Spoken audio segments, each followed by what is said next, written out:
Pinoy 155. Yan nga po pala yung dating motor ko na kinonvert ko ng scrambler. Bali yung mga pinalitan ko nga pala dyan ay yung headlight, signal light, handlebar, tapos fender, yung sa harap at sa likod. Nagpalit din pala ako ng side mirror, tsaka yung upuan at yung tail light.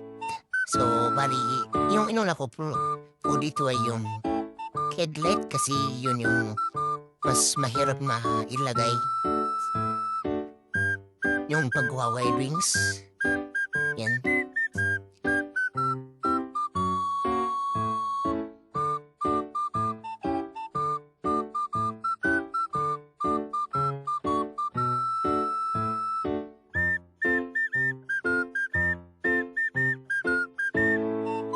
Yan, nung natapos ko na pong nilagay yung headlight sa harap, dahil sinabay ko na rin yung side mirror nga. Yung signal light. Yan, nung natapos ko ng palitan yung headlight ay dali-dali kong pinaklas yung gulong sa likod. Yan kasi papalit ako ng tire.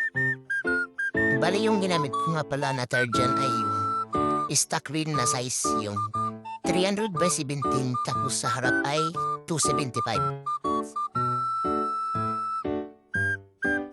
Yan, natapos ko na yung record. Sa harap na naman. Bali, di nga pala isang araw ko to ginawa kasi yung mga pesa niya ay in-order ko. Kaya matagal.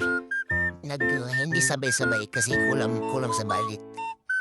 Yan nung next day ata yan. Pinalitan ko yung fender sa likod. So, yun. Skip na kasi yan lang po yung nabidyoan ko. Bali, papakita ko na lang yung lahat na detrato niyan.